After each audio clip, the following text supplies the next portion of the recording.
SUVs are outselling traditional cars in today's market.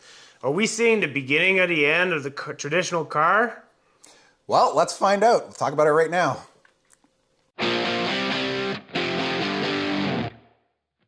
Hey everybody, welcome back to Outsider Reviews, and these episodes are called Outsider Talk, where we discuss what's going on in the auto industry as of late. And today's issue is, are traditional cars being phased out with the growing popularity of SUVs?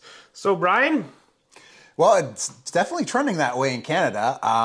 Today we were just looking at an article from La Presse, and it said overall in Canada, about 60% of vehicles that are being registered year to year are some sort of an SUV, whether that's full-size, compact, subcompact, et cetera, et cetera. So they're definitely knocking off a lot of the competition there. Yeah, and basically we can talk about why the traditional car is having issues as far as, you know, it's dropping in popularity. So essentially the traditional car is dropping in popularity. SUVs are going up in popularity. That's what the sales are being highlighted show. So why do you think that is? Well, the biggest thing for me, what I've noticed, if you remember, you go back about 20 years ago, large SUVs and minivans actually were pretty popular. You'd see them kind of all over the place. I think one thing, especially for the larger SUV segment, that kind of undercut them for quite a while there was gas prices. I mean, we saw it through the mid and late 2000s, early 2010s, and even today. I mean, gas prices can fluctuate wildly, but they've been steadily climbing. It's going up and up and up and up and up. So the larger the vehicle, the more gas you're going to have to put into it. But shouldn't that mean that the SUVs would be dropping in popularity? So now that's the other side of this. We're not seeing these large SUVs anymore, but then we have all these different subclasses or these classes of, you know, there's a compact, there's things like the RAV4s, there's, and they're more the size of kind of traditional cars.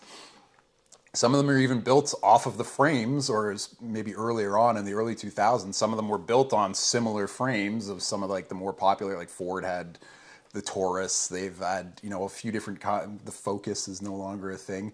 But Ford actually stopped making cars altogether. Yeah, that's just it, right? Except for police vehicles.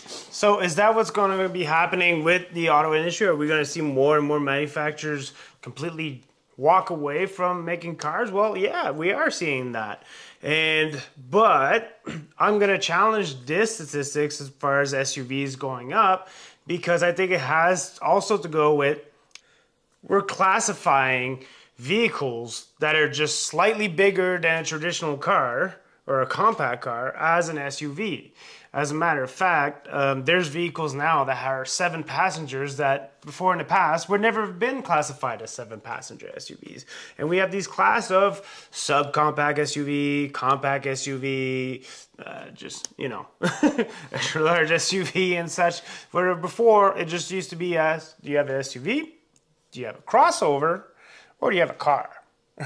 Well, even the crossover thing, I think, is becoming more and more popular. It's blending that size. Perfect example for me, this used to be called the station wagon, but now because they all do this instead of a sideways opening door, it's a hatchback. It's a subcompact. It's a, you know, like my wife's got a Kia Niro, and I call it a station wagon all the time, and she hates that. Your Kia Niro is a hatchback. Hates that. It's a hatchback car. But that's what I mean. Yes, they're not as long as the old traditional station wagons. When you say station wagon, everybody thinks of the wood paneling. I wouldn't even qualify it as a station wagon. No, it's no offense, but it's a compact car that's a hatchback. But that's kind of my point, is what, yes, we've cut them down for, it's a gas crunch, parts, blah, blah, blah, pricing, all that. So we're making smaller vehicles, slightly smaller vehicles, but we're also rebranding them, is kind of my point, right? So what used to be a sedan might be a crossover now because there's a sloped kind of curve in the back, but it's basically the same size with roughly the same size engine. So in one sense, yes, we are moving more towards SUVs, but I feel like we're also calling a lot of different vehicles. I think SUVs as a whole are smaller, because I mean the article itself said everybody's going bigger. I'm like, that's I don't think that's true. I don't think everybody's going bigger. Not everybody's buying Suburbans. Let's put it that way. And that's again, you don't see these huge SUVs driving around nearly as much as you did 20 years ago. And same thing with minivans, right? I mean, you do still see minivans. We did the Kia Carnival last year, and it was a really nice vehicle, but they're not as popular as they used to be. Now we do car reviews, and I myself am a little bit. I'm starting to get sometimes questioning, like, okay, so which class is this? Is this subcompact SUV? Is it a crossover? What am I calling this?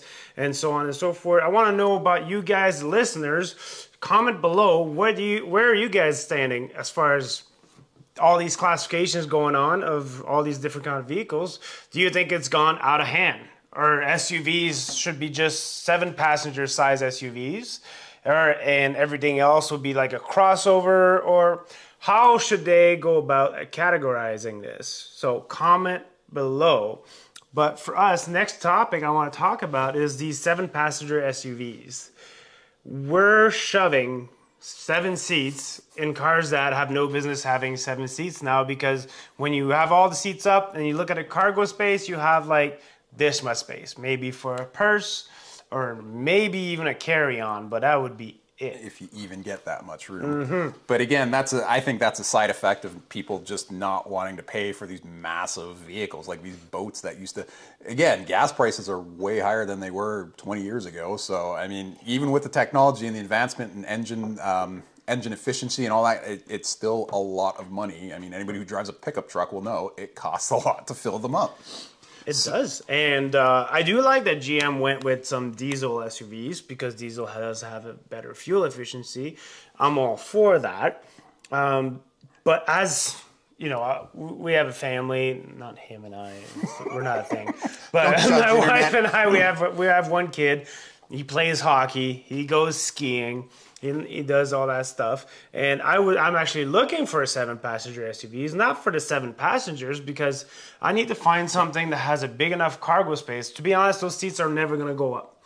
So if you guys have a 7-passenger seat, let me know if those seats ever go up in the 3rd row, because I'm very interested to find out how many people have a 3-row SUV and actually use the seats in the back.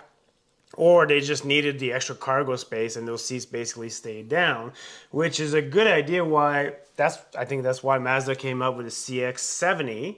It's the same size as the CX-90. That is a 3-row SUV, but it doesn't have that 3rd row. And I think that's because there's a demand for people who are like, hey, we just need cargo space. I don't have 7, like, we don't have 3 or 4 kids. We have 2 kids or 1, but we need the cargo space.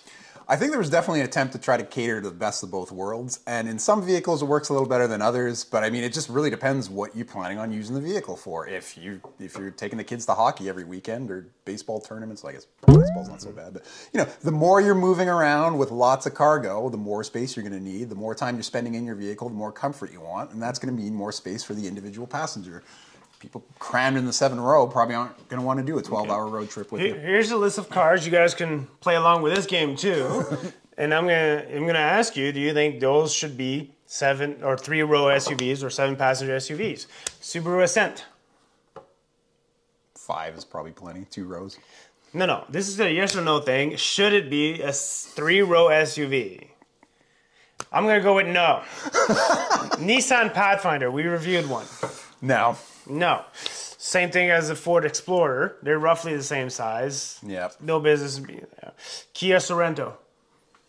Yeah, no. There you go. So we do have vehicles like that. We have some that are pretty spacious 3-row SUVs. Like I did like the Volkswagen Atlas, which we reviewed. Check out that video. The Hyundai Palisade or Kia Telluride. I see those as true 3-row SUVs.